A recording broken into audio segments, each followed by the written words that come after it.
Hello बच्चों, मेरा नाम साक्षी गुप्ता है और आज आप मेरे साथ पढ़ेंगे व्याकरण की कक्षा 5 का पाठ 18। पाठ 18 से आप पढ़ेंगे अनुच्छेद लेखन यानी पैराग्राफ राइटिंग। आइए जानते हैं पैराग्राफ राइटिंग क्या होती है। अनुच्छेद का अर्थ है संक्षेप में दी गई जानकारी। अनुच्छेद लेखन में हम किसी भी विषय पर सीमित शब्दों में अपने विचार प्रस्तुत करते हैं। अनुच्छेद लेखन से विद्यार्थी की लेखन क्षमता और कल्पना शक्ति का विकास होता है। अतिरिक्त जानकारी, अनुच्छेद लिखने से पहले विषय को अच्छी तरह समझ लें। विचारों को लिखने से पहले क्रमबद्ध कर लें। भाषा सरल व स्पष्ट हो और विचारों को कम शब्दों में प्रस्तुत करें। आइए पढ़ते हैं पहला अनुच्छेद। पहला पैराग्राफ है हमारा, संतुलित पौष्टिक खाओ और तन मन जगाओ। किसी ने ठीक ही कहा है कि स्वस्थ शरीर में ही स्वस्थ मस्तिष्क का वास होता है। यदि हम सेहतमंद भोजन करेंगे तो हमारा शरीर व मस्तिष्क दोनों ही स्वस्थ रहेंगे। हमें केवल स्वाद के लिए ही नहीं अपितु शरीर की आवश्यकता के अनुकूल भोजन करना चाहिए।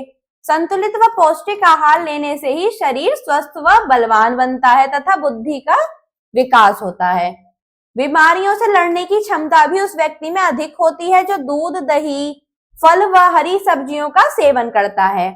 चिप्स, बर्गर, पिज्जा आदि खाने से शरीर मोटा व अस्वस्थ हो जाता है।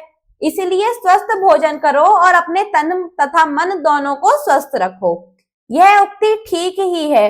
पहला सुख निरोगी काया। आइए पढ़ते हैं दूसरा अनुच्छेद, जो कि क्या है, मेरा पुस्तकालय। पुस्तकालय का अर्थ है पुस्तकों का घर। प्रत्येक विद्यालय, विश्वविद्यालय आदि में एक पुस्तकालय होता है। पुस्तकालयों में पुस्तक के अलावा समाचार पत्र, पत्र पत्रिकाएं, नक्शे व चार्ट आदि भी होते हैं। जो लोग पुस्तकें पढ़ने में रुचि रखते हैं वे यहाँ आकर शांति पूर्वक अपनी मनपसंद पुस्तकों व पत्र पत्रिकाओं का आनंद लेते हैं। हमारे विद्यालय में भी एक बड़ा पुस्तकालय है। उसमें हिंदी, संस्कृत, अंग्रेजी आदि भाषाओं की सैकड़ों पुस्तकों के अतिरिक्त विज्ञान, गणित, इतिहास आदि से संबंधित अनेक पुस्तकें हैं। दीवारों पर सुंदर सूक्तियां व चित्र लगे हुए हैं। छात्रों के लिए मेज तथा कुर्सियां भी हैं जहां बैठकर हम पुस्तकें व पत्र पत्रिकाएं पढ़ते हैं। पुस्तकालय का एक महत्वपूर्ण नियम है शांति बनाए रखना। सभी इस नियम का पालन करते हैं। सभी छात्रों को रंगीन चित्रों वाली पुस्तकें पढ़ने में बहुत आनंद आता है। हम पुस्तकालय का भरपूर लाभ उठाते हैं। आइए पढ़ते हैं अगला अनुच्छेद, जब मैं पहली बार मंच पर गई। मंच पर जाने की बात सोचकर ही मेरे हाथ पैर कांपने लगते थे, परंतु इस बार भाग लेना अनिवार्य था। उस दिन हमारे विद्यालय में एक कार्यक्रम था, फैंसी ड्रेस शो। सब बच्चे इसमें भाग ले रहे थे। कोई गांधी जी बना था तो कोई नेहरू, कोई डाकिया, कोई सब्जी वाला तो कोई नेता, कोई डॉक्टर बनकर आया तो कोई सैनिक की वर्दी में था। मेरी माँ ने मुझे पेड़ बनाया, मेरे लिए हरे कपड़े खरीदे, चार्ट पर एक बड़ा सा पेड़ बनाकर मेरे पेट पर बांध दिया, सिर पर हरी टोपी पहनाई। मुझे मंच पर जाकर पेड़ की कविता सुनानी थी। जैसे ही मैं मंच पर चढ़ी मेरा पैर किसी चीज से अटक गया और मैं लुढ़क गई। सभी लोग हंसने लगे पर मैं रोने लगी। मेरी अध्यापिका मुझे पुचकारते हुए बोली, देखो देखो पेड़ गिर रहा है। मैं झट से उठ गई। लोग तालियां बजाने लगे। शो की समाप्ति पर पुरस्कारों की घोषणा हुई और मुझे पहला पुरस्कार मिला।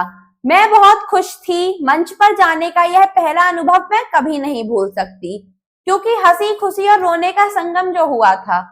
आइए पढ़ते हैं हमारा अगला अनुच्छेद, हमारी धरती और प्रदूषण। हमारे आसपास का वातावरण गंदा होना प्रदूषण कहलाता है। आज प्रदूषण की समस्या लगातार बढ़ती जा रही है। प्रदूषण 4 प्रकार के होते हैं: ध्वनि प्रदूषण, वायु प्रदूषण, जल प्रदूषण और भूमि प्रदूषण। सड़कों पर गाड़ियां इतनी बढ़ गई हैं कि जमीन पर पैर रखने तक की जगह नहीं रह गई है। सड़कों पर गाड़ियों की पौ पौ की आवाज तो घरों में संगीत की तेज आवाज कानों के पर्दे फाड़ती है। इन आवाजों को सुनकर स्वस्थ इंसान भी बीमार पड़ सकता है। इसे आवाज या ध्वनि प्रदूषण कहते हैं।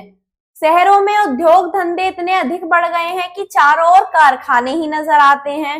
उनसे निकलने वाला धुआं सारे वातावरण को दूषित कर गंदी हवा चारों ओर फैला रहा है। इससे सांस लेना भी मुश्किल हो गया है। यह वायु प्रदूषण कहलाता है। नदी नालों में कूड़ा फेंकना, कपड़े धोना, जानवरों को नहलाना, मल त्याग जैसे अनेक काम करने से जल प्रदूषण बढ़ रहा है तथा हैजा और पीलिया जैसे भयंकर रोग होने का खतरा बढ़ता जा रहा है, जिसे रोकना बहुत जरूरी है। आजकल किसान भी अधिक से अधिक फसल प्राप्त करने के लिए रासायनिक खादों का प्रयोग कर रहे हैं। ये रासायनिक खाद हमारी भूमि को लगातार दूषित कर रही है, जिससे भूमि प्रदूषण का खतरा लगातार बढ़ता जा रहा है।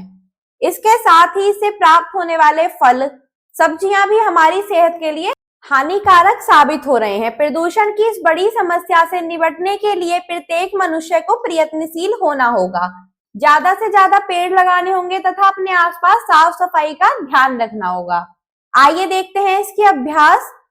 आपको इस अभ्यास में लिखित प्रश्न करने हैं जो आप अपनी उत्तर पुस्तिका में करेंगे। निम्नलिखित विषयों पर अनुच्छेद लिखना है, जिसमें आपके विषय हैं वृक्षों से मित्रता, बरसात का वह दिन, मेरा बचपन, सपने की सैर और छुट्टी का मजा। इस प्रकार से आप इन अनुच्छेद को अपनी उत्तर पुस्तिका में लिख लेंगे। धन्यवाद।